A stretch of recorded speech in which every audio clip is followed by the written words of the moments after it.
नहीं ये these sections are over and above 150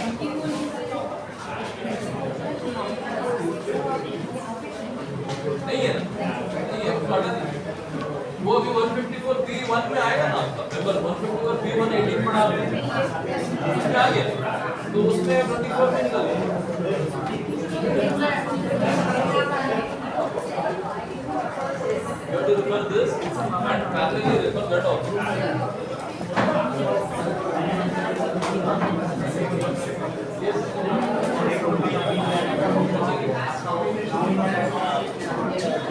वो वाला केस का रिजल्ट आ गया वो सामने वाले का Yes, sir.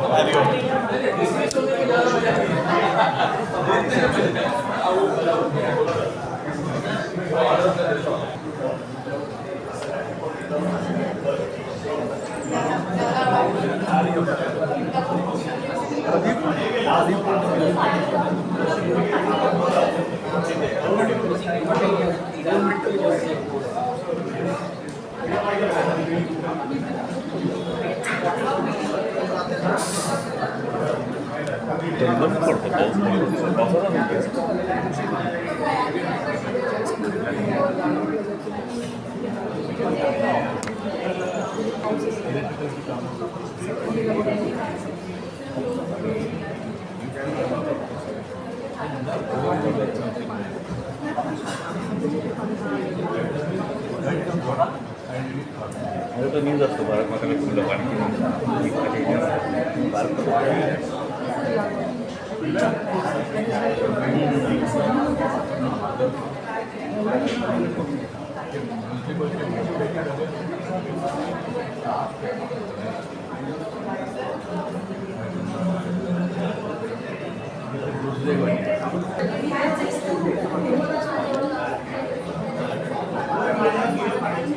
हरि ओम।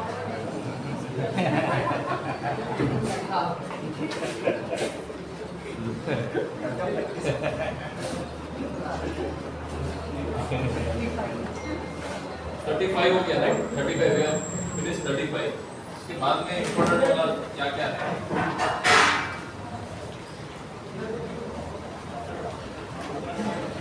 ठीक है 39 is not there now because 39 के बदले में हमारा 154 B8 आ गया 39 के बदले में 154 39 के एप्लीकेबल नहीं है 40 41 154 B8 स्पेशल ये भी वही copy of act etcetera open for inspection वो चेंज हो गया वहां पे आ गया then 36 38 42 directly 47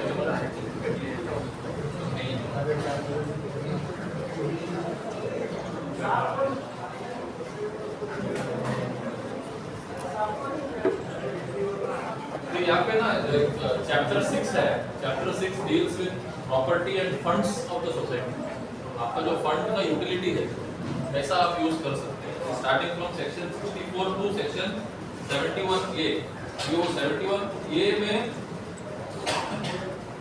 जितने भी फंड्स रिलेटेड है हमारे सोसाइटी का जो फंड क्रिएट करके how to use it for example how to divide the funds access होता है how to create reserve fund how to give dividends to the members ये सब जो है ना chapter I think Shreyas will be taking this क्योंकि this are all account and audit related वाला है तो he will be the right person मैं बोल सकता हूं बट वो he will be in a better position to explain तो जो ये है ना मैं बोलता हूं श्रेयस तो 64 से लेके 71A जो है which is there most of the sections are there for us those sections will take up I'll ask Shreyas to do that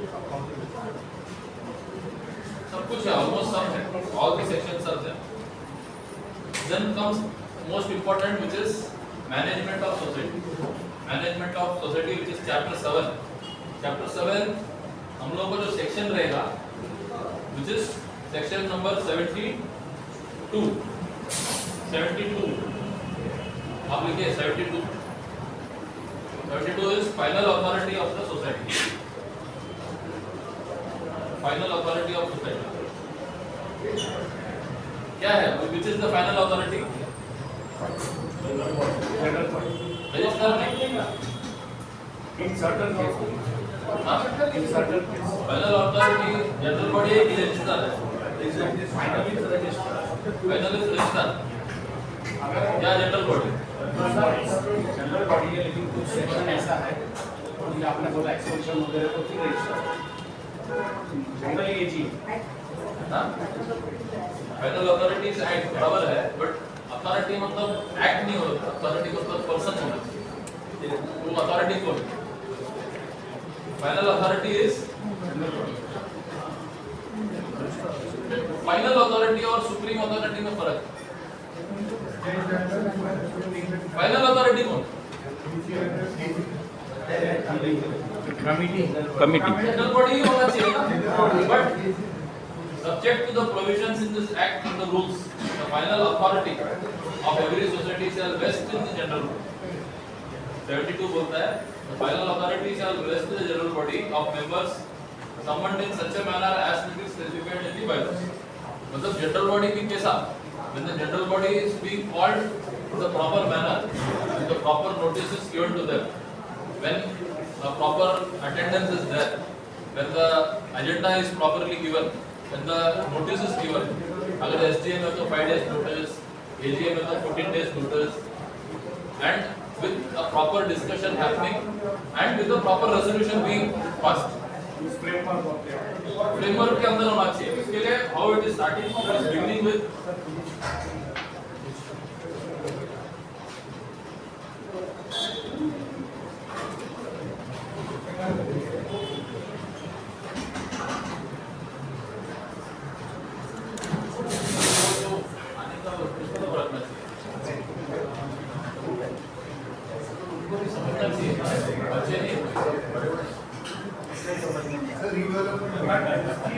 redevelopment meeting हाँ ठीक है डेवलपमेंट मीटिंग है तो आज नहीं सिर्फ बोल लो नहीं रिडेवलपमेंट बिल्डर आके प्रेजेंटेशन दे रहा है पीएमसी दे रहा है excitement It can be called in 24 hours also or even lesser time. But whenever you are calling for such a extraordinary or emergency, you have to inform the registrar first of all, and then after the minutes are resolution is passed, you have to submit the copy also of the meeting to the registrar. for every SG For such sales, extraordinary or emergency का reason बताना पड़ेगा ना कि इतना emergency क्या है. मतलब at your whims and fancies you cannot call an SG. So it has to be specifically the reason has to be mentioned why it is emergency. Then again it has to be sent to him. अगर the registrar feels that नहीं इन्होंने ऐसे कुछ time pass एकदम कोई जानबूझ के कोई ऐसा पीएमसी को अपॉइंट करने के हिसाब से कुछ अंदर ही कर लिया और अपॉइंट कर लिया तो he may call for the hearing. He can summon. बोल सकते हैं because ultimate though we are telling that the general body is supreme but authority के हिसाब से क्या है ना subject to the provisions of this act तो subject to the provision of the act मतलब there are some provisions जैसा sir ने बोला अभी कि कोई चीज में है रजिस्ट्रार के पास ही पावर है कोई चीज में आपके पास पावर है for example SDM if you are if the society the committee is not calling for an SDM so you have a clause that 1/5 of the members can apply to the society to call for an SDM even in spite of that the society's committee is not calling for an SDM then the authority is there with the registrar to call so in those cases he is the supreme so there are some specific clauses some specific provisions where the for example अभी general body बोल दो but registration कौन करेगा registration authority तो registrar है for example membership aspect you are applying for membership committee is not granting you membership he is not they are not authorizing the membership then you can go to appeal to the registrar then there the registrar is the final authority not the general body or the committee so in specific situations the authority may change that's why it is beginning with subject to the provision subject to the provision It is not told that the general body start ऐसा नहीं किया general body is supreme. Subject to the provision वो सब satisfy करो उसके बाद में general body is the supreme. हर एक स्टेज में जो अथॉरिटी है उसके पास जाएगी. I'm calling in SGM or Shakshwati or the telephone on Sunday, and Saturday we are sending out a notice Friday night. Now I can't get an approval from registrar immediately. Approve नहीं बोला मैंने. Just intimate. Information. Resolution. Both. Notice why you have been one agenda के साथ में resolution दोनों.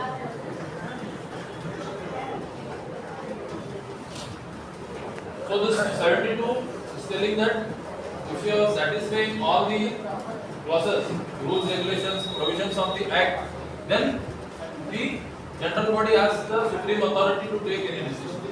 मतलब जो भी सोसाइटी के अंदर का है आप सब कवर कर लोगे. कवर करने के बाद कोई पर्टिकुलर डिसीजन आपको लेना है तो जनरल बॉडी के पास that particular authority is vested with the general body.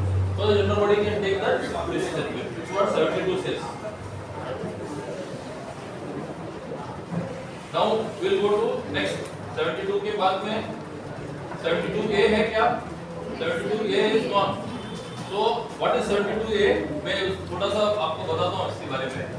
Freedom of affiliation or disaffiliation with the federal structure of society. Federal structure of choice. इसका मतलब ये है कि हमारा जो bylaws है, bylaws 6 या 7 आप देखोगे, आप देख लीजिए इटाली bylaws. ऑब्जेक्ट्स में क्या लिखा है? एफिलिएशन विद फेडरेशन लिखा हुआ देखिए. शुरू में Affiliation of the society or other cooperative institutions. बराबर एफिलिएशन है ना. कौन सा बैला है? 6 है. 6 में क्या लिखा है? पढ़िए सर. शैल लिखा है. बराबर. It is written shall. So the bylaw says immediately after affiliation, immediately after registration, 6 bylaw number 6, immediately after registration the society shall affiliate with any of the federation. तो मुंबई डिस्ट्रिक्ट फेडरेशन का जो affiliation है, membership है,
वो दरवाजा बंद नहीं होगा. Wrong alignment of the table. It should be put on that corner. Wrong alignment of the table. It should be put on that corner. Planning. नहीं 5 मिनट के लिए तो जाने के बाद खोल देना.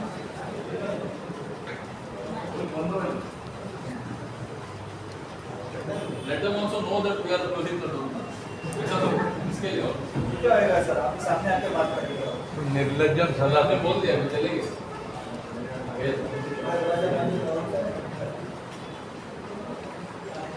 ठीक है. सो इसमें क्या है? फ्रीडम ऑफ एफिलिएशन लिखा है 72A में. इसके लिए वो हटा दिया हमारे. We don't have a freedom. We have to shall लिखा. तो कंपल्सरीली हमको एफिलिएट होना ही है कोई फेडरेशन. इसके लिए that particular section 72A has been now removed. Now come to 73. 73 section is there. Very important. 73 section लिखिए. 73 is committee, its powers and functions. One of the most important sections after membership according to me. committee, its powers and functions.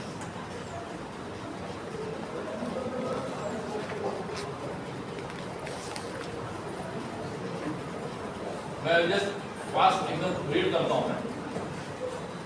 The management of every society shall vest in a committee constituted in accordance with this act. What is meant by constituting a committee in accordance with the act? Very important again.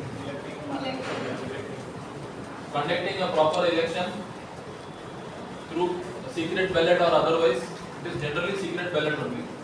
Secret ballot के हिसाब से you elect, don't select the committee, elect a committee, and after electing the committee, constitution of the committee is not just election.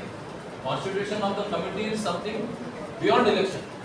Election होने के बाद में, the first meeting when you have the returning officer or the election officer has, in that meeting he constitutes the committee. The committee is elected in the election, but the committee is constituted in the first meeting. So the first meeting of the committee, elected committee, in which the office bearers or the chairman, secretary and treasurer are elected and the other people are designated as the committee members. That is meant by constitution of a committee. जैसा election तो हो गया, but who is the defense minister, who is the home minister, जैसा constitute होता है. Similarly in our case, who is the chairman, who is the secretary, that is called as constitution. So it has to be constituted properly. Elect होके छोड़ दिया, वहाँ तक खत्म नहीं होता. Depute करके उसको क्या-क्या लोगों का क्या-क्या काम है, that is called as constitution of the committee. So the committee has to be constituted as per the provisions of the act, the rules and the bylaws, and such powers and perform such duties as may be conferred or imposed respectively by this act, rules and bylaws. मतलब जहाँ-जहाँ पे act applicable होगा, वहाँ पे act, जहाँ-जहाँ पे कभी-कभी bylaws applicable हो सकता है जो act में नहीं दिया होगा, वहाँ पे bylaws, rules regulations, जहाँ-जहाँ पे circulars, government का notifications, जहाँ-जहाँ पे government orders आता है, all these all form part of act only. Section 13 हमारा जो article 13 जो बोलता है वो सब तो इसी में गिनता है.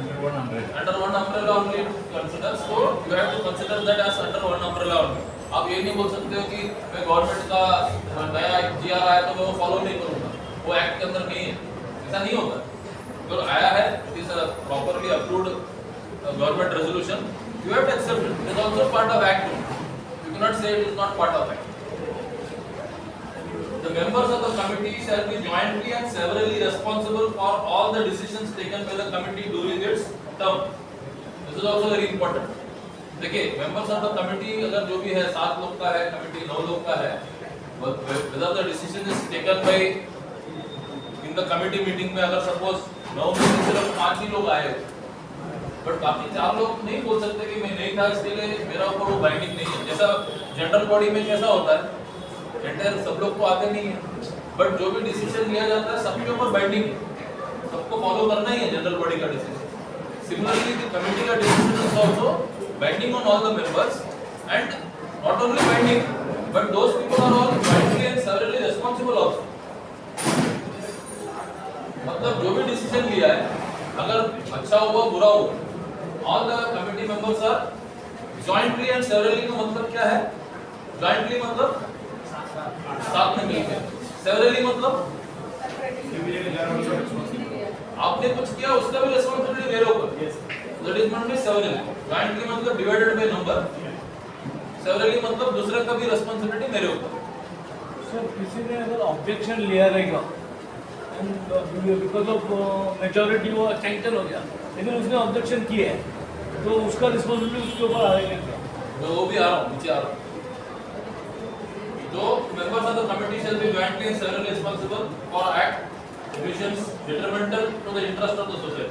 So this act or omission has to be first of all detrimental. अब मतलब ऐसे जनरली कुछ बोलने के हिसाब से नहीं, सोसाइटी के detrimental. Again we go back to the objects. Objects में ही सब रिवॉल्व है. उसमें अगर detrimental है तो ही बोल सकते हैं कि jointly and severally है.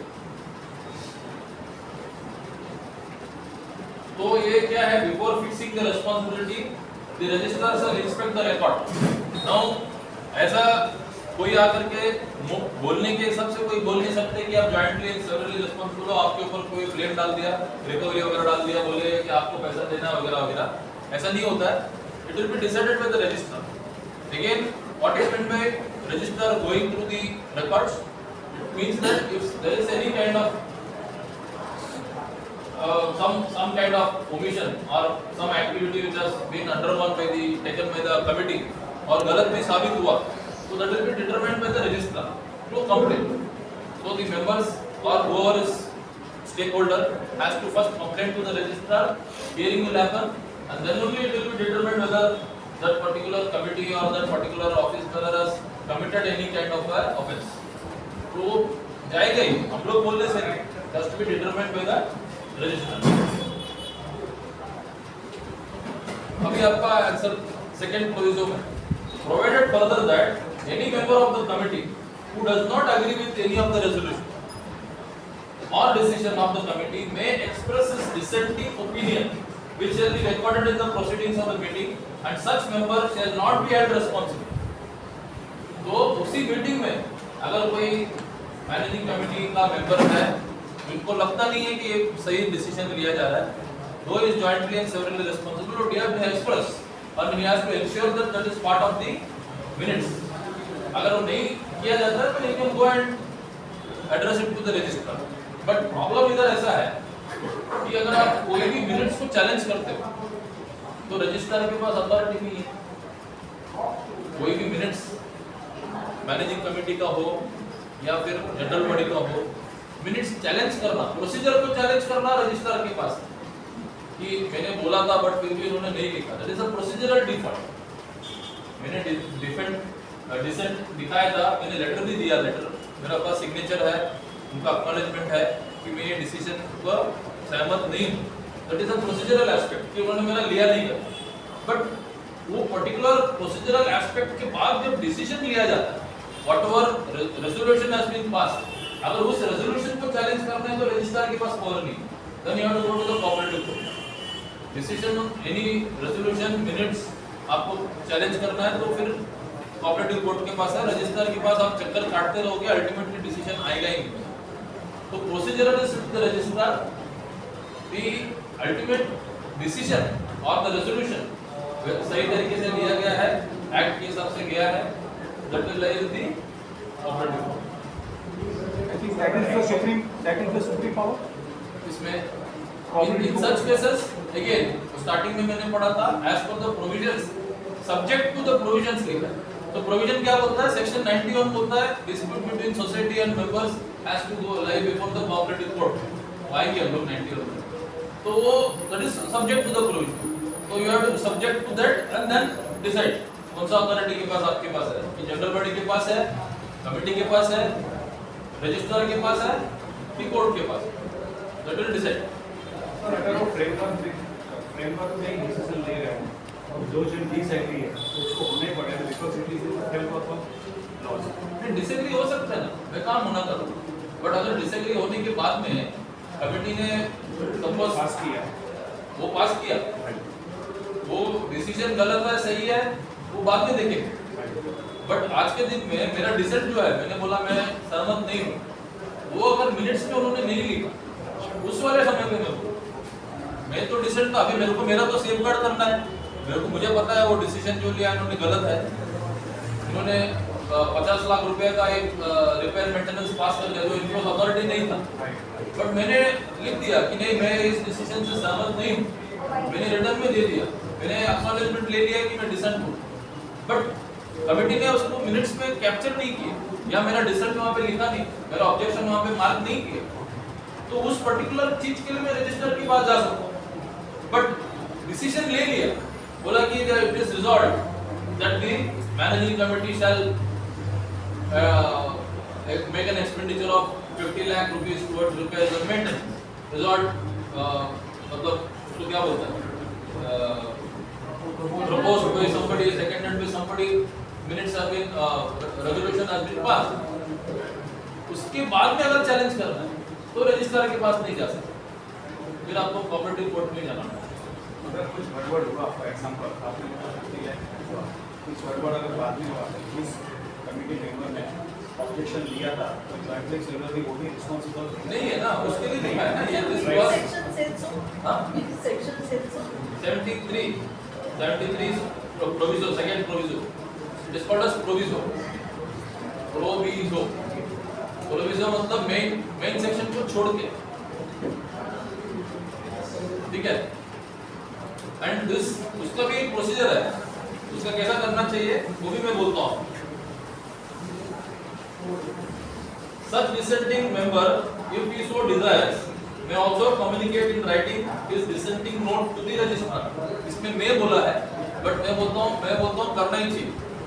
अगर आपको लगता है कि कुछ सही डिसीजन नहीं लिया जा रहा है, तो immediately you have to, because you have to safeguard ना, इतना बड़ा बोझ आपके ऊपर आ जाएगा, इंक्वायरी हुआ और उसमें 100% पाया जाएगा कि कमेटी के पास तो इतना पावर था ही नहीं, उन्होंने फिर भी डिसीजन लिया। अगर 7 कमेटी मेंबर है तो अगर बोलेगा 50 लाख डिवाइडेड बाय 7 करो फॉर एग्जांपल, तो why should you be affected when you are dissenting, you are not agreeing with the resolution. तो बोलता है within 15 days from the date of the resolution, आप 15 दिन के अंदर रजिस्ट्रार को इन्फॉर्म करो। बट क्वेश्चन ये उठता है कि आपने 16वां दिन किया तो प्रॉब्लम है क्या? मैं 15 दिन के अंदर नहीं कर पाया, मैं नहीं, फॉर एग्जांपल मैं फॉर व्हाटएवर रीजंस नहीं कर पाया, तो डोंट वरी, 15 डेज जो भी टाइम दिया जाता है ना वो एक प्रिस्क्राइब्ड टाइम रहता है। बट अगर आप उसको एक्सीड करते हो कभी भी, तो नंबर ऑफ डेज या जो भी आपका डिले है उसको आप कट डाउन कर सकते हो। एक एप्लीकेशन अलग से डालना पड़ेगा, नहीं condonation application which will be heard on merits, and आपको दिया जाएगा कि जेन्युइनली आपका डिले हुआ है, क्यों हुआ है, आपको बताना पड़ेगा मैं किस वजह से 15 दिन में एप्लीकेशन नहीं डाल पाया। तो अगर एप्लीकेशन डालते हैं तो number of days are not important. Supreme Court भी वही बोलता है, कभी भी कोई भी एप्लीकेशन या कोई भी इंफॉर्मेशन या कोई भी अपील आप डिले करते हो तो number of days are not important. 20 साल के बाद भी अपील एडमिट हुआ है, the reason for delay has to be genuine, you have to satisfy the court कि क्यों मेरा डिले हो। एंड 3 दिन का डिले भी माफ नहीं हुआ क्योंकि ऐसे ही डिले था, मतलब मालूम हो के जानबूझ के डिले किया होगा। बोलने का मतलब है कि the reason for delay is important, the genuineness why it has been delayed is more important than the number of days. तो आप दे सकते हैं। Any member who is not present for the meeting in which the business or society is transacted and who has not subsequently confirmed the proceedings of that meeting, such members shall also not be held responsible. देखिए ये तो पहला था कि मैं meeting में था, मैंने डिसेंट किया, दे दिया, रजिस्ट्रार को बता दिया, मैं बाहर हूँ। बट ऐसा भी हो सकता है कि मैं मीटिंग में नहीं था और डिसीजन लिया, तो you can not say, because शुरू में तो क्या बोला है, jointly and severally responsible. Meeting में हो या नहीं हो, you are responsible, you know that, you can not say that मुझे मालूम नहीं था। Ignorance can not be excuse. तो आपको क्या करना पड़ेगा, अगर नहीं भी थे मीटिंग में तो भी आपको प्रोसीजर फॉलो करना पड़ेगा। जैसे ही आपको मालूम पड़ा ऐसा एक रेजोल्यूशन पास हुआ है, तो immediately you have to inform the committee as well as the registrar that I am not party to that, I should be observed.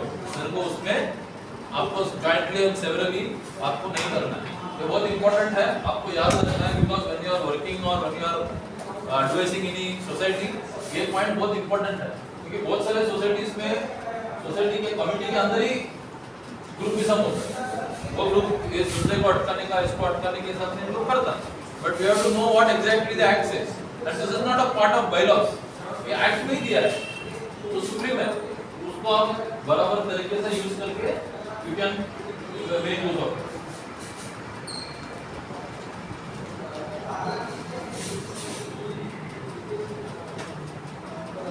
इसमें दूसरा एक क्लॉज दिया है, फर्स्ट जनरल बॉडी कब कंडक्ट करना है। First general body meeting of the society तभी आपको कंडक्ट करना है। The first general body meeting of the society should be convened within 3 months from the date of registration of the society. 3 महीने के अंदर आपको फर्स्ट जनरल बॉडी, अगर नया सोसाइटी है उसकी बात कर रहा हूँ मैं, तो if any society is registered first time, first general body of the society has to be conducted within 3 months of its registration. नहीं तो फिर वापस रजिस्ट्रार का आदमी आ जाए आपके सोसाइटी का एडमिनिस्ट्रेशन टेक ओवर करने। एंड फर्स्ट जब आपका जनरल बॉडी होता है उसमें there will be a committee which is elected, that committee will be shall be called as a provisional committee. At this, the time period of the committee is maximum 1 year. It cannot exceed 1 year. तो 1 साल का committee का tenure है, तो that committee will also be elected in that first general body meeting.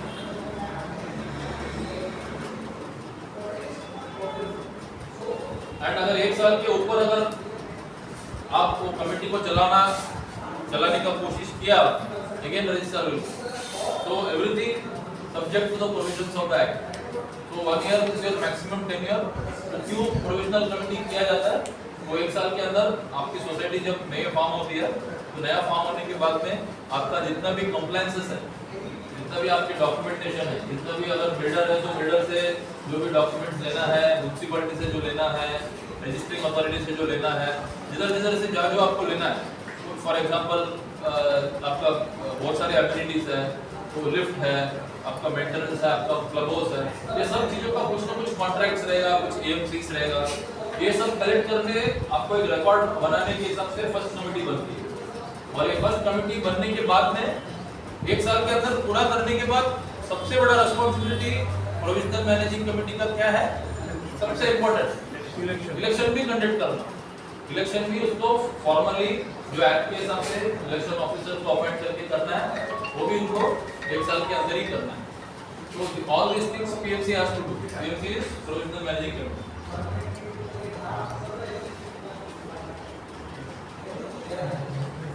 ठीक है, this is what 72 is about, all about general body and its powers. We will go to next 73 committee का powers. हम लोग 73 देखा था। हां 73 73 ID करके एक है which is applicable, बाकी का बीच के क्लॉसेस नहीं है, 2 to 7 नहीं है। 73 ID अब लिख के रखिए which is no confidence motion।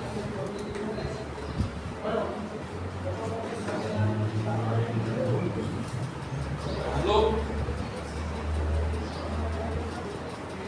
Generally आपको क्या लगता है, whenever we talk about no confidence motion, we feel that क्योंकि हमारा 154B में नो कॉन्फिडेंस दिया नहीं, 154B में नहीं दिया है, तो we have to follow 33 ID, this is the only section which is applicable। बाकी का 33 IA, IB, वो सब IC वो सब हमारे लिए नहीं है, IA, IB सब डिलीटेड है हमारे लिए, ID खाली हमारे लिए है। and ID talks about no confidence motion। I'll read what no confidence motion is। Any office, an officer who holds office by virtue of his election। What do you mean by holding office by virtue of election? Office पे कौन? 3 लोग। There are only 3 officers as far as our cooperative housing society is concerned। Shall cease to be such officer if a motion of no confidence is passed at a meeting of a committee। This is very important, meeting of the committee. हम लोग को लगता है no confidence motion generally हमारा ऐसा perception है कि general body में होता है, but no confidence motion is not done or moved in the general body, it is moved in the committee meeting only. It is the committee का अंदर का ये है काम। जनरल बॉडी का एक बार जनरल बॉडी ने कमिटी को इलेक्ट कर दिया, तो अनलेस एंड अंटिल हमारा जो डिस्क्वालिफिकेशन है 154B23 में डिस्क्वालिफिकेशन, वो पढ़ेंगे बाद में, वापस ये होने के बाद वो भी रिफ्रेश करेंगे। वो डिस्क्वालिफिकेशन का 4 फैक्टर्स है, जैसा आपने पढ़ा कि वो डिफॉल्टर होगा, या रियल एस्टेट का बिजनेस करता होगा, या फिर कोई एक्ट रूल्स रेगुलेशंस में अगर उनको कोई इम्प्रिजनमेंट हुआ होगा 1 साल का, या फिर वो 3 बच्चे का आफ्टर 7 सितंबर 2002 के बाद में तीसरा बच्चा हुआ रहेगा, तो वो सब उसके अंदर डिस्क्वालिफिकेशन में आता है। तभी ही जनरल बॉडी का उसके बाद कोई रोल नहीं है। Once the committee is elected, general body का रोल खत्म हो गया। 5 साल तक जनरल बॉडी उस कमेटी को हिला नहीं सकती। जैसा हम लोग लोकसभा इलेक्शन अभी किया, वोट डाल के आए सब लोग, वोट डालने के बाद अगला लोकसभा इलेक्शन जब तक नहीं आएगा तब तक हमको एमपी के सामने एक्शन करने का कुछ है कि हमारे पास राइट्स नहीं है। एक बार इलेक्ट कर दिया तो इलेक्ट कर दिया, हम लोग we can not come back. But वो एमपी जो इलेक्ट हुए, for example somebody got Piyush Goyal got elected from our north constituency and Piyush Goyal has become some industries, some minister of corporate affairs, for example। Minister of corporate affairs से उसको हटाने का काम किसका है? Group of ministers, जो उनका ministry है उसका अंदर का ही उनका ही है कि उनको हटाएं या उनको रखें। वैसे ही that will be no confidence. Similarly here chairman को रखना है या चेयरमैन को हटाना है, वही सिर्फ नो कॉन्फिडेंस, वही सिर्फ कमिटी ही कर पाएगी। General body does not have any role to play. तो उसके लिए क्या करना चाहिए? प्रोसीजर ऐसा है, the committee by 2/3 majority of the total number of committee members, इसमें भी आपस 2/3 है मेजॉरिटी, मेजर डिसीजन 2/3 और 3/4 will always come. 2/3 of the total members of the committee who are entitled to vote at the election of such officer and his office shall thereupon be deemed to be vacant. अब ये तो voting का है, but इसके पहले एक requisition भी है। रिक्विजिशन का नीचे है 1/3। अभी सपोज आपका कमेटी में समझो 8 लोगों का कमेटी, 8 कमेटी मेंबर, और उसमें से इन लोगों ने सोचा कि 4% को हटाना है। हमको 4% को हटाना है, मतलब 4% again will not be out of the committee, ये याद रखिए। अब वो खाली सिर्फ 4% का पद से हटेगा, कमेटी में रहेगा। अगर कोई मिनिस्टर को चेंज करता है तो मिनिस्टर एमपी से नहीं हटेगा, minister will remain MP, but he is only moving out of his office. Likewise here, this person will move out of his office, but he will still remain in the committee. तो उसके लिए क्या करना है?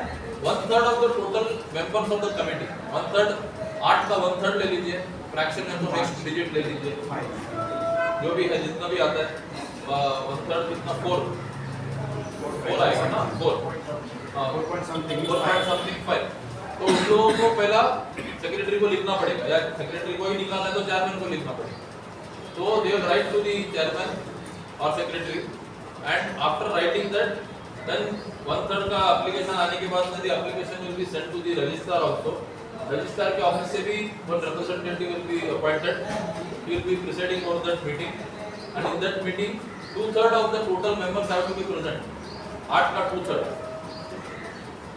7 हो जाएगा, 6 हो जाएगा, 6 people have to be present, and उसके अंदर से सिंपल मेजॉरिटी में favour of no confidence vote करना पड़ेगा, मतलब 4 लोगों को वोट करना पड़ेगा। तो ये प्रोसीजर फॉलो होने के बाद भी नो कॉन्फिडेंस इन इफेक्ट आएगा, उसके बाद में उसको चेयरमैन से हटाएगा, कमेटी में रहेगा बट चेयरमैन नहीं रहेगा अगला टाइम। देन क्या करता है? Again reconstitution of the committee. Constitution एक बार हुआ, चेयरमैन अपॉइंट हुआ, अभी चेयरमैन हट गया, तो अगेन कमेटी के अंदर के लोग वापस मिलकर नया चेयरमैन को अपॉइंट करेंगे। इसमें जनरल बॉडी का कोई रोल नहीं है। So the 33 ID is about no confidence. Only for 3 positions: chairman, secretary, and treasurer. The letter has to go to the registrar. Registrar का आदमी इधर present होना चाहिए. He is part of the meeting. And is any specific reason to be mentioned on the registrar or not? Not necessary. Not necessary. Because the registrar is not going to go on merit. Because आपका अंदर का matter है. वो खाली एक administrative उसका जो presence होना चाहिए यहाँ पे, ताकि आप कुछ गड़बड़ नहीं करें। इसके वजह से ही designates the one of the officer not below the rank of assistant registrar, he will come, he will be part of that meeting, and then decision whatever is taken, he will just take the noting of the minutes and he will go. उसका और कोई role नहीं है, deliberation discussion में participate नहीं करेंगे।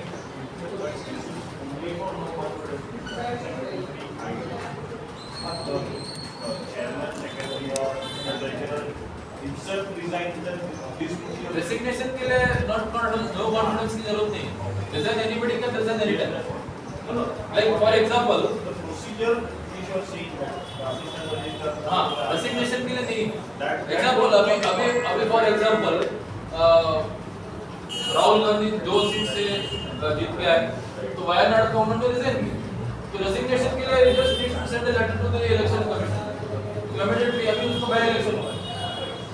तो resignation के बाद में you can have by election.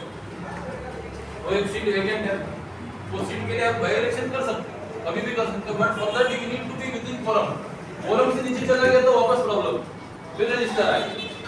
So if you want to fill up any vacancy, it can be either through elections or through co-op, depending upon which is applicable for you.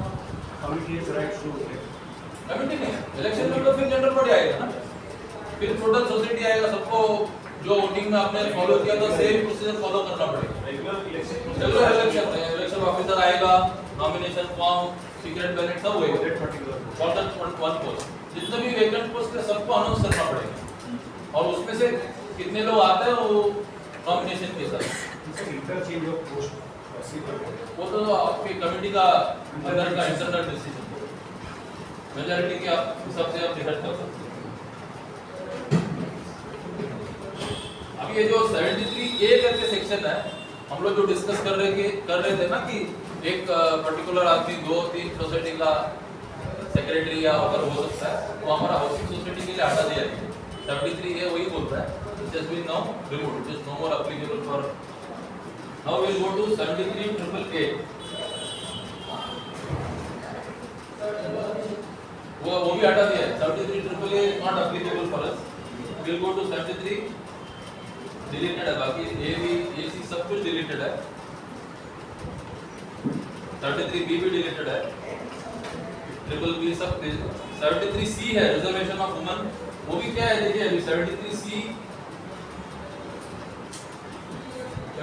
है हमारे 73C है, but 73C again will correspond हमारे 154B में section है 18, 19, 20, 21, 22 सब कैट election and women का reservation के लिए, तो we have to follow that.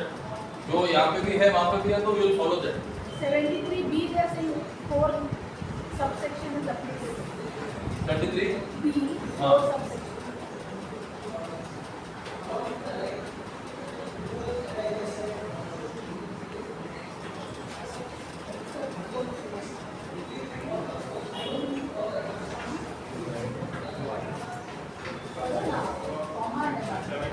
नहीं मैं समझा नहीं आपको।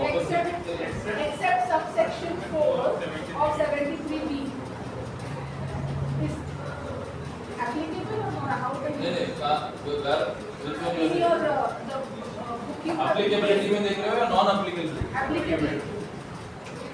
बॉटम से 4th line sir, I mean वो आपका बुक अलग है लेकिन 71A 72 आया, 73 subsection 2 to 7 of section 73 ID लिखा है ना, उसके आईडी बाद के लिए कॉमा के बाद कॉमा है, उसके बाद लिखा है except for subsection 2 to 7 of section 73 ID. Page कितना है?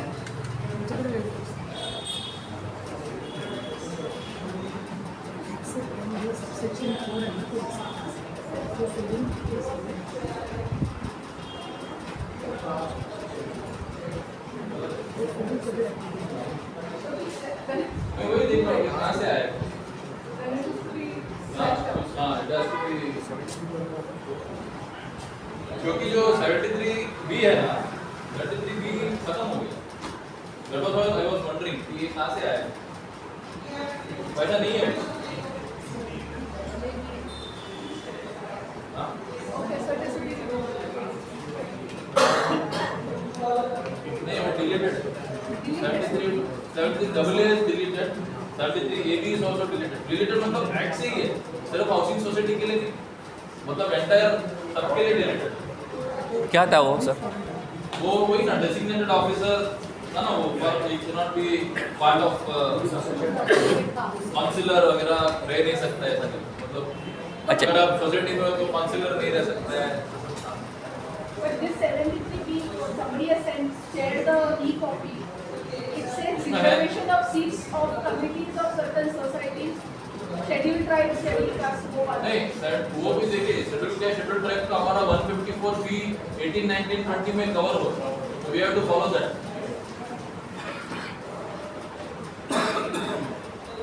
Then we will move ahead.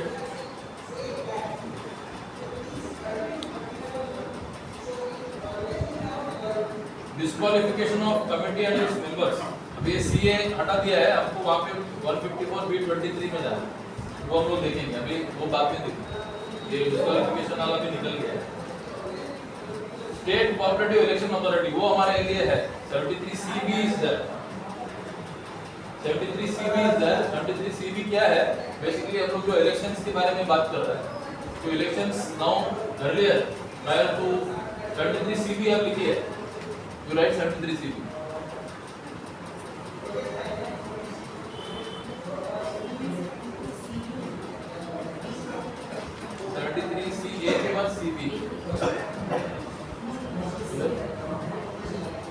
73CA के बाद CB है ना, आप पूरा नीचे आइए, C तक आइए, ABCD खत्म होने के बाद में E, उसके बाद CA, उसके बाद CB, F ने F के ऊपर, हाँ? Where at में नहीं है? बैरक में नहीं है, ठीक है, बट है 33CB है, 33CB लिखिए, 33CB is State Cooperative Election Authority.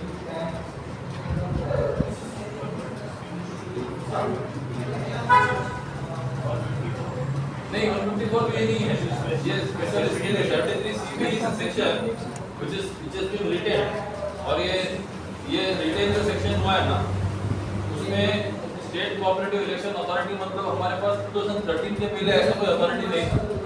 This authority was established through the 97th amendment, और 97th अमेंडमेंट में there was one authority established in the state of Maharashtra. अगर है तो हमारा election commissioner, one chief cooperative election authority SCA, chief cooperative SCEA appoint हुआ है, who is the election commissioner for conducting elections in all the cooperative societies in the state of Maharashtra.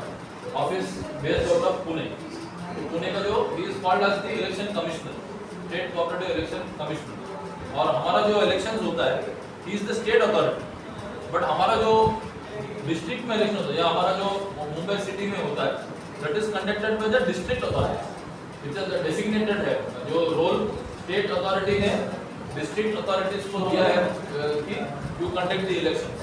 So who is been designated? Every ward का deputy registrar is the district authority for conducting the elections. और उसके लिए उनके पास जो panel है, अभी recently कल tomorrow कल वो भी मैं आपको भी बोल देता हूँ just for your information. अभी रजिस्ट्रार के पैनल में इलेक्शन ऑफिसर्स का एक पैनल का अभी एडवर्टाइजमेंट आया है, तो somebody is interested you can apply. Tomorrow is the last date unfortunately, but अगर if somebody is interested कल का दिन में भी अगर आपका काम डॉक्यूमेंट हो जाता है, फॉर्म आपको मिलेगा इसमें क्या नाम है वो कोर्ट में, कौन सा मल्होत्रा उसमें फॉर्म मिलेगा, फॉर्म लेके आप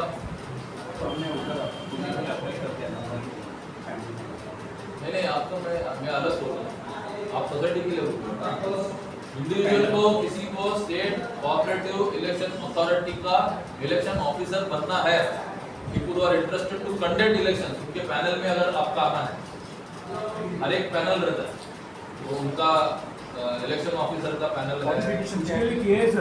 What is the requirement actually for qualification? Qualification 4 है, either you have to be a retired officer from the cooperative department, or you have to be a GDCA. Result आएगा। You have to be a chartered accountant, either chartered accountant, or you have to be an advocate. इस 4 में से अगर आप किसी में भी हो तो आप क्वालिफाई हो जाते हो, बट उसके बाद में फिर आपको आपने इलेक्शन ऑफिसर का ट्रेनिंग लिया है करके सर्टिफिकेशन भी चाहिए आपको फेडरेशन से, या फेडरेशन से नहीं तो एटलीस्ट एक एपेक्स ट्रेनिंग इंस्टीट्यूट्स है, बहुत सारे ट्रेनिंग इंस्टीट्यूट्स है मुंबई में, सॉरी महाराष्ट्र में, वहाँ से अगर आपने इलेक्शन का ट्रेनिंग लिया है करके एक सर्टिफिकेट मिलता है, वो सर्टिफिकेट भी चाहिए आपको, और आपको फिर एक कंप्यूटर लिटरेट करके कोई तो एक MHCAT का या फिर कोई ऐसा सर्टिफिकेट चाहिए जो आप बोलता है कि आप लिटरेट कंप्यूटर में प्रोफिशिएंसी है, ये सब आप एप्लीकेशन के साथ में अगर भेजते हो तो आपका पैनल में आपका आ सकता है, नाम आ सकता है।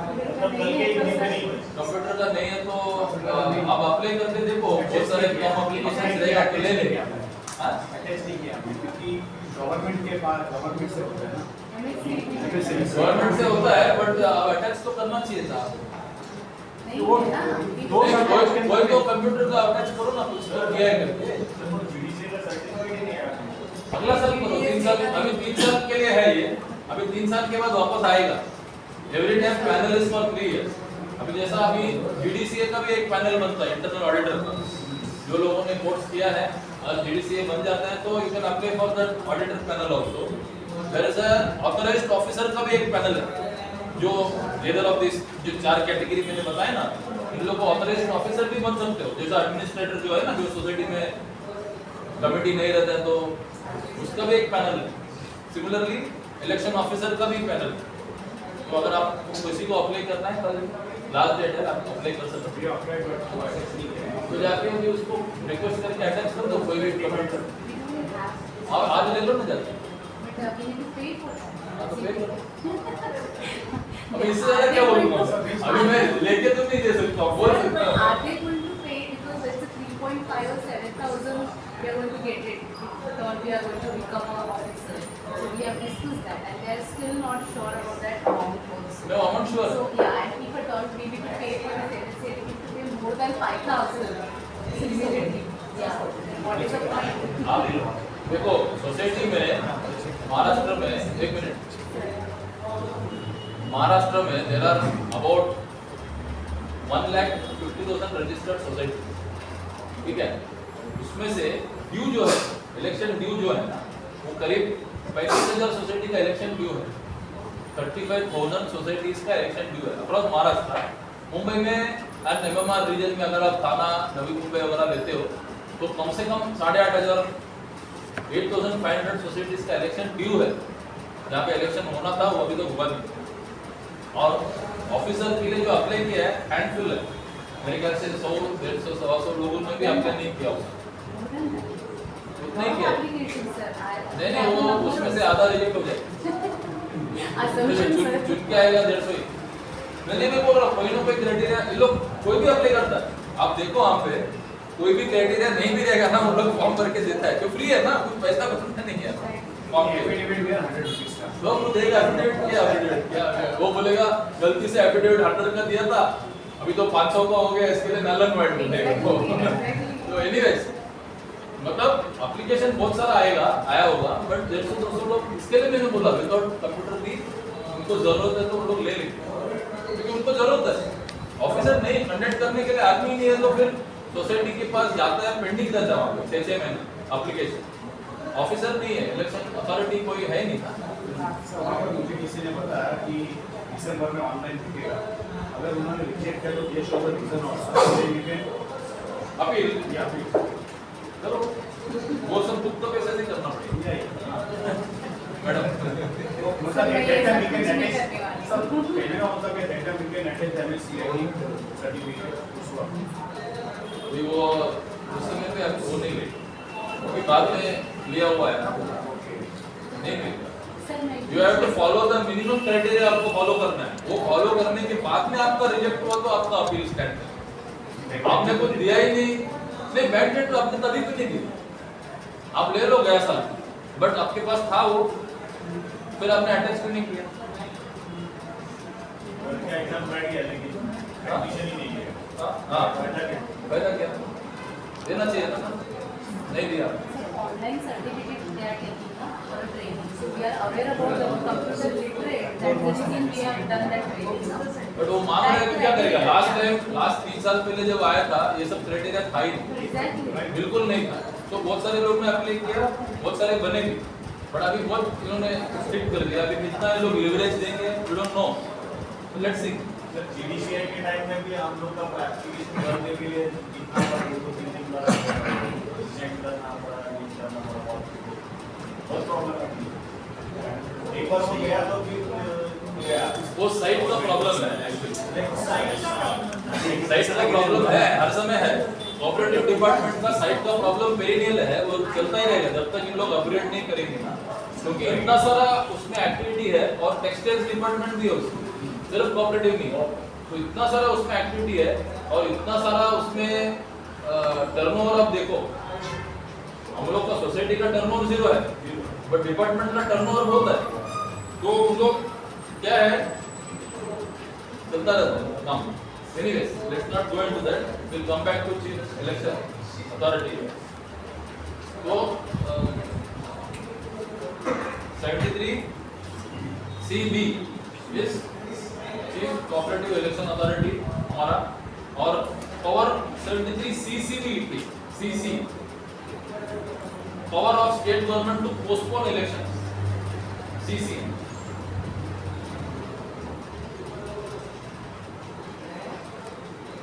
पोस्टपोन इलेक्शंस मतलब अभी फॉर एग्जांपल आज के दिन में कोई भी सोसाइटी में इलेक्शन नहीं हो रहा, सब सोसाइटी में बंद है। बीच में 4-6 महीने पहले भी बंद था क्योंकि जब लोकसभा इलेक्शन हो रहे थे, अभी भी बंद है क्योंकि स्टेट असेंबली का होने वाला है।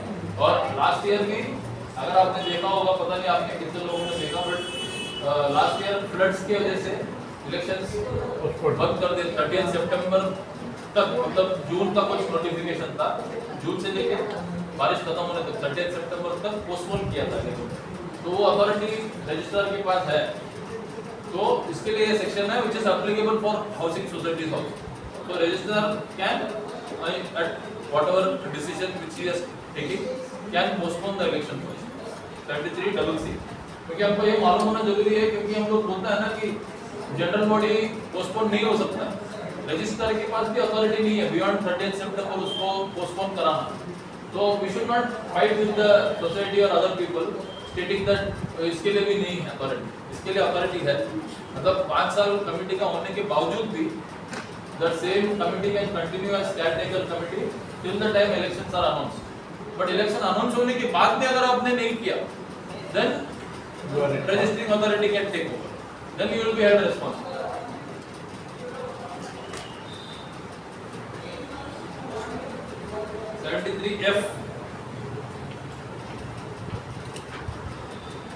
Election to more than 1 seat on the committee of society, ये बाय इलेक्शंस के बारे में बात करता है।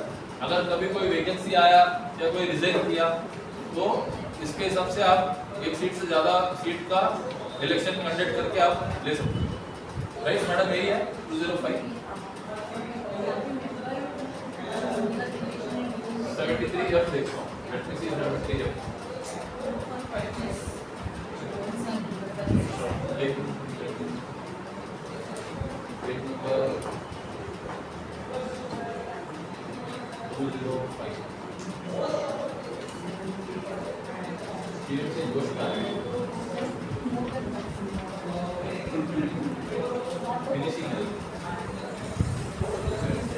If a person is elected to more than 1 seat of the committee, then unless within a period of 15 days from the date of declaration of the results, he resigns all but one of the seats by writing under his, as the case may be, the officer authorized by the state cooperative is, all the seats shall become vacant.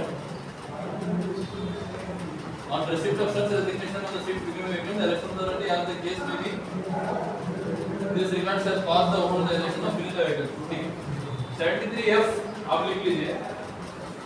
73F is about election to more than 1 seat on the committee of the society. Election to more than 1 seat.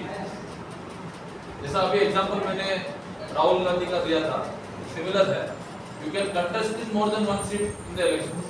मतलब अगर आप suppose एक schedule caste women candidate हो, schedule caste women candidate हो, तो आप 3 seat में लड़ सकते हैं। जनरल में तो सब लोग आ सकते हैं, विमेन में आप विमेन के हिसाब से आ सकते हैं, और शेड्यूल कास्ट के हिसाब से शेड्यूल कास्ट में भी लड़ सकते हैं, और तीनों सीट में आप जीत के भी आ सकते हैं। तीनों सीट में आप जीत के भी आ सकते हैं, कोई रेस्ट्रिक्शन नहीं है। बट अगर आप जीत के आते हो तो आपको इलेक्शन अथॉरिटी को बताना पड़ेगा कि आप कौन से सीट आपका बरकरार रखना चाहते हो। बाकी के 2 सीट, एक सीट रख सकते हो, other 2 seats you have to resign. But within 15 days, if you don't intimate to the 15 days, क्यों 15 days इसके लिए, क्योंकि रिटर्निंग ऑफिसर इलेक्शन खत्म होने के बाद में कमेटी कॉन्स्टिट्यूट बोला मैंने, कॉन्स्टिट्यूट फर्स्ट मीटिंग में होता है। दैट फर्स्ट मीटिंग कॉन्स्टिट्यूट करने से पहले एक बार इलेक्शन ऑफिसर को रजिस्ट्रार को लेटर लिखना पड़ता है, seeking is permission to constitute the committee. वो इलेक्शन रूल्स में मिलेगा। तो उस पर्टिकुलर 15 डेज के अंदर whether the registrar is giving him permission or not, or whether he is getting any reply or not, it is deemed that you have been given granted permission. If you don't get any reply, it is deemed that you have got a permission. So 15 days के अंदर this person has to resign the 2 seats, and if he does not resign, then all the seats will be deemed as vacant. Whichever seats he has contested, all 3 seats will be defined as vacant, and then those seats will be available for re-election. So this section is also important. ना, सीटें वो भी चली वो भी चला जाए। आपको तो चांस दिया था ना, फिर आप जबरदस्ती तीनों पकड़ के बैठे हैं, तो फिर क्योंकि आप रिजाइन करते हो तो वो सीट एटलीस्ट दूसरा कोई कंटेस्ट करने के लिए अवेलेबल रहेगा। बाई इलेक्शंस हो सकता है, अगर आप रिजाइन ही नहीं करोगे तो फिर नहीं चलेगा ना, पकड़ के you can not, that is not allowed, तो you have to resign.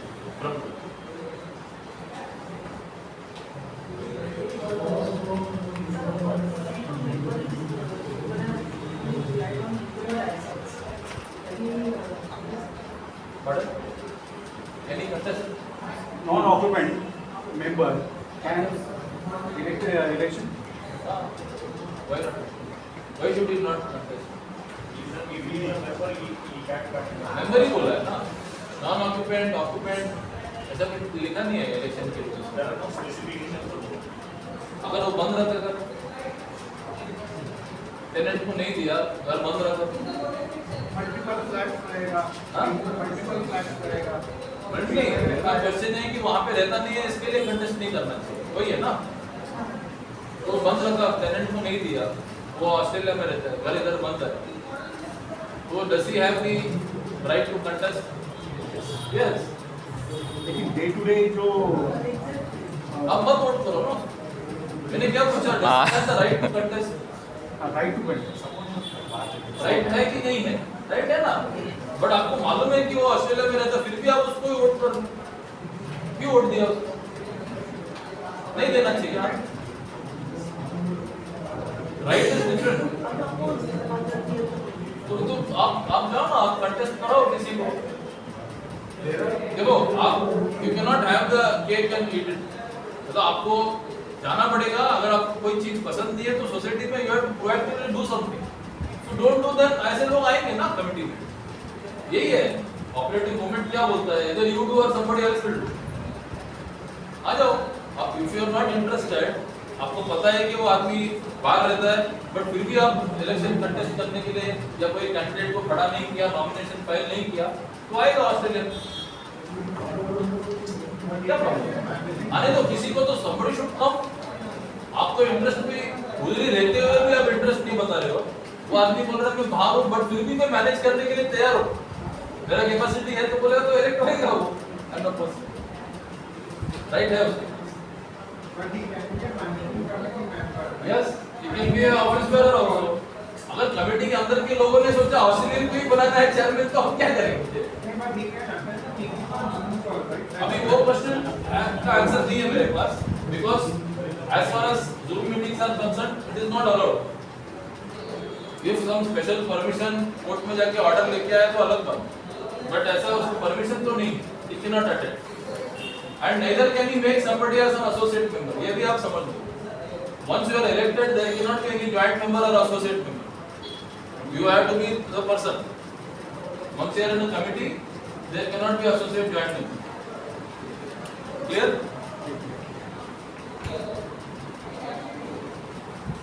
now we'll go to 73I, ये भी लिख लीजिए।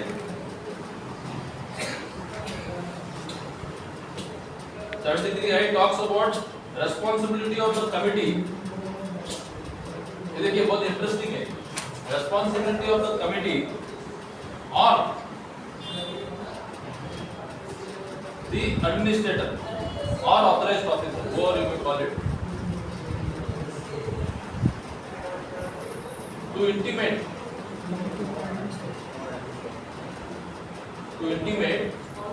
and assist।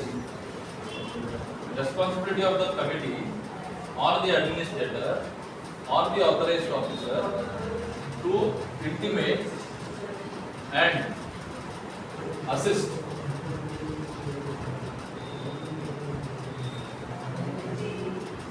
to arrange for elections, before expiry of term। ये बहुत इंटरेस्टिंग सेक्शन है। इसका मतलब क्या है? What does this mean? 5 साल अगर टेन्योर है तो 6 महीना पहले Responsibility of the committee, present committee, जो अभी कमेटी है, और एडमिनिस्ट्रेटर और ऑथराइज्ड ऑफिसर भी लिखा है। कमिटी अगर एडमिनिस्ट्रेटर ने किया हुआ है बराबर। 6 मंथ 180 डेज से 30 एक्टिविटी स्टार्ट करते हैं वो 250 के अबव रहेगा तो 6 मंथ्स, अबव 250 मेंबर्स है तो 6 मंथ्स है, अप टू 250 मेंबर्स है तो बिफोर 2 मंथ्स, 60 डेज के पहले आपको आपका इलेक्शन का प्रोग्राम स्टार्ट करना है। स्टार्ट करने के लिए आपको क्या करना है, रजिस्ट्रार को इन्फॉर्म करना है। रजिस्ट्रार को इन्फॉर्म करना है कि we are the present managing committee, our tenure is going to get over on the 31st of December. Today we are on 18th or 13th of October, 2 months के पहले मैं आपको इंटीमेट कर रहा हूँ, क्योंकि ये 2 months के अंदर बहुत कुछ एक्टिविटीज है, क्योंकि आपको रिटर्निंग ऑफिसर इलेक्ट करना है, सेलेक्ट करना है, आपको उसको प्रोविजनल वोटर्स लिस्ट देना है, a lot of activities which are there, so the officer has to be selected before election is commenced. Actual election is does not commence. तो आपको 2 महीने के पहले 250 तक का सोसाइटी में देना है, और वहाँ पे उसका इलेक्शन रूल्स अलग है, अबाउट 250 वाले सोसाइटीज का इलेक्शन रूल्स अलग है। वहाँ पे प्रोविजनल वोटर्स लिस्ट ही थोड़ा सा अलग है, प्रोविजनल वोटर्स लिस्ट का भी वहाँ पे स्क्रूटनी होता है, आई रजिस्टर जे रजिस्टर से चेक करते हैं, और उसके बाद में फिर प्रोविजनल वोटर्स लिस्ट सही है या गलत है डिफाइन करते हैं। तो वहाँ पे थोड़ा इसके लिए 6 मंथ्स का टाइम दिया, वहाँ पे हर एक स्टेज वाइज भी बीच में गैप ज़्यादा है, जैसा 250 तक का 5 दिन 10 दिन और 5 दिन और 3 दिन है, वहाँ पे हर एक का 15-15 दिन का बीच में गैप है, तो इसके लिए ज़्यादा टाइम लगता है। So this is even the मेरा मेन मुद्दा ये सेक्शन का ये था कि not only the committee but even the administrator और the officer who is in your society, उसका भी रिस्पॉन्सिबिलिटी है। अगर मैं ये सेक्शन को क्यों आपको हाईलाइट कर रहा हूँ, क्योंकि बहुत सारे सोसाइटीज में रजिस्ट्रार आके बैठते हैं फॉर एवर, गिरते ही नहीं है वहाँ से। बट ये सेक्शन क्या बोलता है कि टेन्योर खत्म होने का इमीडिएटली उनको भी इंटीमेट करना है रजिस्ट्रार को कि ये टेन्योर खत्म हो। मतलब सपोज आप समझ लीजिए एक सोसाइटी में एक कमेटी इलेक्ट हुआ है, 5 साल का टेन्योर में से 4 साल के टेन्योर खत्म होने के बाद में एडमिनिस्ट्रेटर अपॉइंट होते हैं। अभी नया आगे पढ़ेंगे हम लोग, अपॉइंट 77A में आएगा appointment of administrator. Appointment of administrator में पहले ऐसा रूल था कि 6 मंथ्स उसका पीरियड था, अभी उसको इन्होंने इंक्रीज करके 1 ईयर कर दिया, तो 1 साल तक आपके सोसाइटी में एडमिनिस्ट्रेटर बैठ सकता है। बट अगर एडमिनिस्ट्रेटर बैठा है वहाँ पे, तो उसका मेन काम क्या है, उसका मेन काम है इलेक्शन कंडक्ट करने का, इसके लिए ही ऑथराइज्ड ऑफिसर वहाँ पे है, ऑफिसर का और कुछ काम नहीं है। ये सेक्शन बोलता है 73I बोलता है कि it is the responsibility of the authorised officer to intimate, तो उसको भी बताना है। ऐसा नहीं है कि वो परमानेंटली वहाँ पे बैठ के आराम से कर रहा है, 3-3 साल 5-5 साल तक कर रहा है। So you can appeal, you can write to the registrar and if he does not take action you can appeal against this particular action, non action or inaction by the registrar to the higher authority. तो ये provision आप use कर सकते हैं। जहाँ पे लोग बोलते हैं ना कि एडमिनिस्ट्रेटर बैठा है निकल ही नहीं रहा है करके, वहाँ पे you can make use of this particular section and you can proceed. 73I ऐसे होते हैं सर, एडमिनिस्ट्रेटर आपके बैठते ही है, पूरा अकाउंट खाली करके बाद में निकल जाते हैं। इसके लिए ये है, इसका बहुत सारे लोगों को सेक्शन पता नहीं, ये आप यूज करना, ये हाउसिंग सोसाइटी के लिए एप्लीकेबल है 73I, तो आप यूज करो इसको। use करना in the sense members of society should unite and act right, बराबर है। inform administrator of the designation. Right, you have to write jointly एक लेटर लिखना है आपको, जो भी लोग हैं, क्योंकि वहाँ की कमेटी तो नहीं है ना। Is there any requirement like for other things for fixed members or different members? Intimation है ना, it is written he has to intimate. Now how will he intimate? He is not intimate. So you write to him to intimate, whether it can be 1 person or 10 person. Whereas it is not specified here. So you have to intimate him so that he intimates the registrar. So what is the start date of the tenure? Is the first meeting of or election date? जिस दिन election का result हुआ उस दिन से आपका tenure start हुआ। Constitution is different, but इसमें बता रहे हैं, सॉरी कि नई कमेटी का जब फर्स्ट मीटिंग होता है तो वहाँ से 5 साल गिना जाता है। देखिए वहाँ पे कमेटी, ये जो 2 महीने का आपका टाइम है ना, ये 2 महीने का टाइम के अंदर आपको उसको एडजस्ट करना है। फॉर एग्जाम्पल मैं आपको बताता हूँ, अभी महाराष्ट्र के इलेक्शन के साथ में छत्तीसगढ़ का भी इलेक्शन होने वाला है। बट महाराष्ट्र का गवर्नमेंट का जो टेन्योर है ना वो मेरे ख्याल से दिसंबर 10 या 15 है, बट छत्तीसगढ़ का 31 जनवरी। बट दोनों का इलेक्शन नवंबर में होने वाला है। झारखंड या छत्तीसगढ़? झारखंड ना, क्या झारखंड तो उनका 31 जनवरी 2025 है, बट इलेक्शन अभी उनका ले रहा है। तो दिस पर्टिकुलर 15 डेज का जो टाइम है ना, this is the adjustment period time. But technically speaking the day when you are elected, देखिए ऑफिस में ओथ लेना अलग बात है, बट एक बार आप इलेक्ट हो चुके हैं, जो 15 दिन का या जो भी बीच का टाइम है ना, वो पुराना कमेटी और अभी का कमेटी का जो बीच का हैंडिंग ओवर टेकिंग ओवर का जो प्रक्रिया, हैंडिंग ओवर टेकिंग ओवर होगा नहीं, बट प्रिपरेशन जो होता है कि वो क्या क्या डॉक्यूमेंट देंगे या ऑफिस कभी अज्यूम करेंगे, क्योंकि उनको ऑफिस वेकेट करना है, फाइल्स हटाना है, बहुत कुछ करना है। तो that's why they call it from the day of assuming office, कि मैं आज ऑफिस में पहले बार प्रेजेंट हूँ तो आज से 5 साल, बट एक्चुअली वो इलेक्शन से ही गिना जाएगा मेरे से। सर अभी हमारा हो गया, अभी हमारा मंडे को रिटर्निंग ऑफिसर आके हमारा कमेटी का मीटिंग ली है, प्रोजेक्टेड और पोस्ट भी आ गया। Tomorrow he is going to hand over to registrar और क्लेम सोसाइटी। तो फिर हमारा वो क्यों करता है, मैं आपको बताऊँ। अभी आप इलेक्ट होके तो जीत के तो आ गए, बट आपके पास आज के दिन में कोई सिग्नेटरी या कोई पावर नहीं आती, अभी भी पुराना कमेटी के पास ही है। बट पुराना कमेटी जिस दिन इलेक्शन का रिजल्ट हो जाएगा ना, उसके बाद उनको भी कहा जाता है रूल्स के हिसाब से कि they can not operate the bank. Technically they are not committee members from the day when you have got elected. आप समझ रहे हैं? समझ रहे हैं। जिस दिन वोटिंग काउंट होके इलेक्शन का रिजल्ट डिस्प्ले हो गया, उस दिन से आप कमेटी में आ गए, though you are not a chairperson आपका कल हुआ होगा, फर्स्ट मीटिंग में हुआ रहेगा, but you are part of the committee. But once you are part of a committee, the earlier committee is deemed to a vacated office from that day, deemed to a vacated office. आप बोल रहे हैं 5 years आपका यहाँ से शुरू होगा, but मेरा ऐसा मानना है कि जिस दिन इलेक्शन हुआ उस दिन से आपका 5 साल शुरू हो गया। अभी फॉर एग्जाम्पल आपका कमिटी कॉन्स्टिट्यूट नहीं हुआ, let us for argument purpose आपका कमिटी कॉन्स्टिट्यूट नहीं हुआ for whatever reasons, then there is option available with the registrar again to take over the society, again take over the society. But अगर कोई कारणवश आपका returning officer आया नहीं committee constitute करने के, आपका गलती नहीं, रिटर्निंग ऑफिसर नहीं आया, रजिस्टर का आदमी नहीं आया, वो 3 महीने के बाद आया, तो then does it mean that हमारा 3 महीने के बाद से वो 5 साल शुरू नहीं हो। हमारा period the day when the results are declared, the earlier committee is deemed to have vacated his office. He cannot make use of any of their powers. Neither can they sign any document as office bearers, nor they can sign checks, nothing. Neither can they issue any circulars, nothing. So उस दिन से भले वो transition period बीच में है 15 दिन, but हमारा 5 साल को कमेटी का इलेक्शन जिस दिन डिक्लेयर हुआ उस दिन से। We'll proceed further. Now we'll come to 75, very important section, very important है हमारे लिए, annual general body meeting. 35 और 76, 76 is special general body, 35 is annual general body.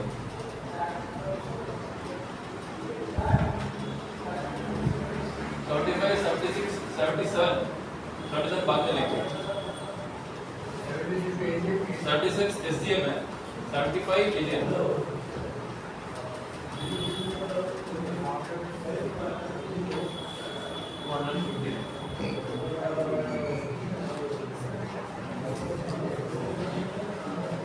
I'll just read through. कितना बजे अभी टाइम है ना? 1 घंटा है अभी। 1 घंटा 15 मिनट। अभी ब्रेक किया ना? हाँ मिनिमम 1 घंटा।